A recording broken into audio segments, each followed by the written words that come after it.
Transparent. Being a girl in this world is so stunning. I'm usually half running to work, you see. I'm buying my name. Seems like I'm working all the time. My, how it flies. And so far, all I can surmise is that I'm so far removed in my little world of watering the plants and pleasure. Outside of me are all these operating powerful powers, and I'm powerful too. I've been noticing how eye contact is so intense.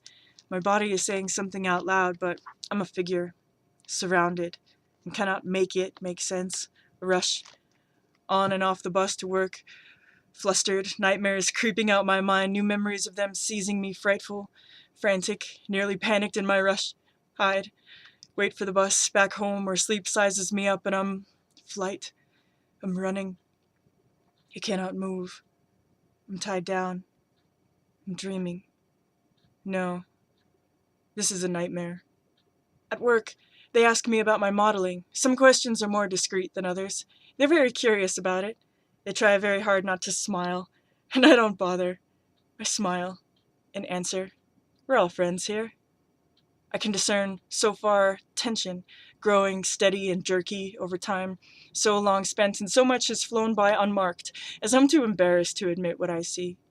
There's me, lounging on a dozen cushions in a classroom setting. Did you ever dream about being naked at school? I dreamt of masturbating, and there I am, my pose solid and secure. Before me, painting are boys and girls, and I remember those boys from my nightmare. And on the bus, I hear those girls setting themselves up, and me along with them. And my head is spinning, and my mind is racing, and my left leg is numb, and I'm not supposed to move.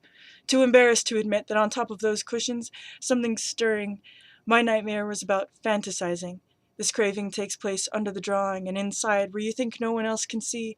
It turns out that some are just more discreet than others. But everyone's curious. Everyone wants to know if I have a boyfriend. So lucky, men bless him with silent curses, but the truth is, I am so lucky.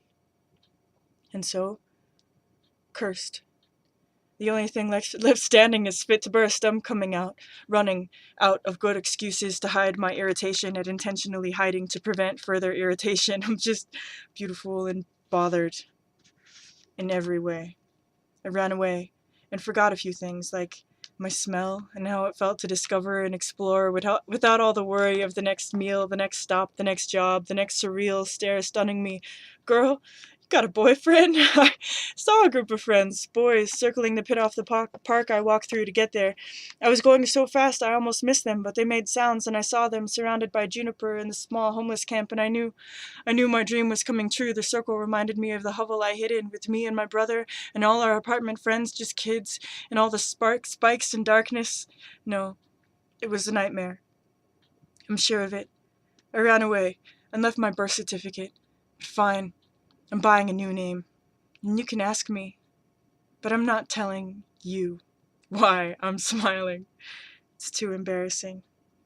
I mean, it will be. For you. You'll never cop to it anyway. And that's the truth.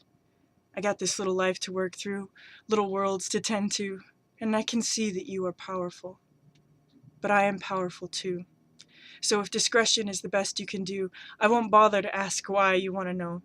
I'll just tuck myself back safely into my little world of pleasure, watching the water drip off the plants, curious and intent, knowing I too must be so hidden and so transparent.